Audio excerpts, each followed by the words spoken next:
Have you ever been in an arcade? I've actually been to a lot of arcades, and they're usually a lot of fun, especially if you have a cute girl or a beautiful woman with you. Nevertheless, to play the games at an arcade, you usually need to bring a backpack of quarters. Now these quarters are heavy, but they are the fee to play the games.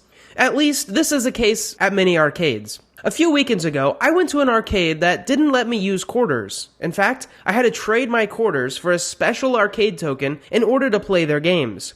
Now, there's probably psychological and economical factors for this that probably led to me giving them more money, but I had to exchange my quarters for their version of a quarter. Did you know that you can actually do this in crypto? Welcome to Whiteboard Crypto, the #1 YouTube channel for crypto education, and here we explain topics of the cryptocurrency world using analogies, stories, and examples so that you can easily understand them. In this video, we are going to explain what a decentralized exchange is, or a DEX, and some of the benefits that they have over a centralized exchange, or a SEX? And also 2 methods of how they work. A DEX is a decentralized exchange, meaning that it allows you to trade your crypto coins and tokens in a decentralized way. First off, you need to understand that they work without a central authority. Instead, they replace a central authority with a smart contract. Smart contracts are pieces of code that allow 2 people to enter into an agreement. It's basically like a legal agreement, instead it's written in code. So if both parties do what they agreed to, the smart contract will work like it should. But if one person wants to try something fishy, the smart contract won't let them, or they'll give the other person their money back. So DEXs do have limitations though. They only allow you to swap crypto for crypto. And those cryptocurrencies do have to be on the same blockchain. For example, if you used Uniswap, you can only swap Ethereum and Ethereum tokens. SushiSwap though, which we have a video over, has expanded to many other blockchains, but you still cannot swap in between those blockchains. As of right now, you must stay within the realm of the blockchain of the token that you have. If you'd like to do inter-blockchain token switching, you'd need to watch our video on blockchain bridges. But moving on, let's go over some benefits and drawbacks of a DEX first, then we'll get into how they work. First off, one of the major benefits of DEXs is that you don't need to submit your KYC info.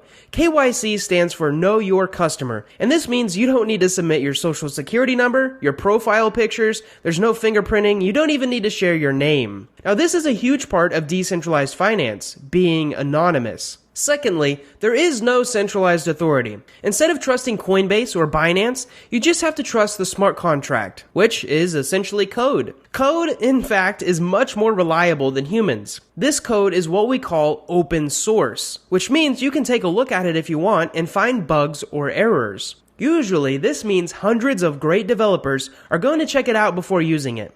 Now another thing is that these DEXs are usually much faster than centralized exchanges, allowing you to transfer tokens in mere seconds, and they usually require a very small fee, pennies on the dollar compared to centralized exchanges. So DEXs are faster, cheaper, trustless, and they don't require any personal info. Already it sounds like great technology waiting to blow up. But they don't come without downsides though. DEXs don't come with support. This means if you have an issue, there's nobody to call, nobody to message about your issue. Sometimes they do have community forums, but those are just other people generously helping out, not someone required to offer you help. This means if you do something wrong and you send your coins to a different address, or maybe you buy a scam coin that looks similar to a true coin, it's going to be your fault and you'll probably never get them back. So you've got to be very careful what you do on a DEX. Another drawback is that you must use a hot storage device.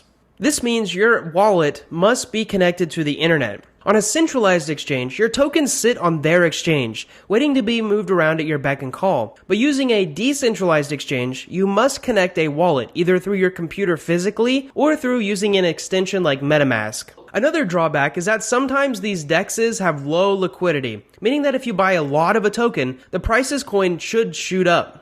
Vice versa too, if you sell a ton of tokens, you could crash the price. Lastly, as we mentioned before, the code is open for anyone to see, and this is a double-sided sword. If a hacker wants to, they can experiment with the code, find a bug, and then if they find a vulnerability, they could simply exploit it. Now, let's get on to how they actually work. First off, we want to explain to you the order book method. So the order book method is the exact method that the United States stock market uses. In fact, it works and it has worked for ages, but it does have some drawbacks when it comes to decentralized finance. So how it works is if you want to buy or sell something, you simply pick a price you want to buy that asset for, and then you put in an order. So if you want to buy something, you give the third party, either the stock market exchange or a smart contract, your money.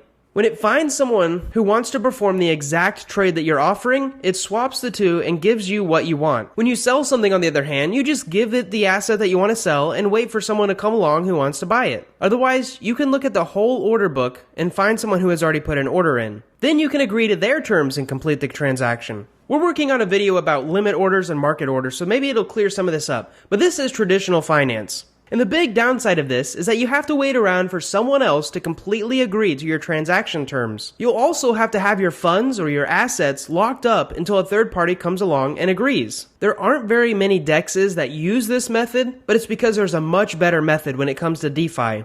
And that is using an automated market maker, otherwise known as an AMM. An automated market maker is the algorithm that most DEXs use. Now there's many benefits for this. For one, you don't have to wait around for a person to match with the price that you want to trade with. Instead, you're trading with a pool of funds instead of a person. Each token that you buy, the pool of funds gradually charges you more and more. And each token that you sell to it, it gradually gives you less and less. Now these pools are actually called liquidity pools. And we have two great videos on how they work, liquidity pools and automated market makers. Our liquidity pool video explains how investors can make money, and our AMM video explains exactly how the algorithm works. Now these algorithms use a special formula to make sure that they can always sell more and more tokens, even if they have barely any left. The less they have, the more they charge. This incentivizes some traders to come along and balance the pool back out by making a profit off of the opposite trade. These algorithms work amazingly well to set prices and allow traders to trade, which is probably why most DEXs use them. So that's actually all we have for this video. There wasn't too much to cover about a DEX, but we hope that we've covered the important parts. Thank you guys so much for watching this video. We hope that you've enjoyed it. We really hope you've learned something. And most of all, we hope to see you in the next video.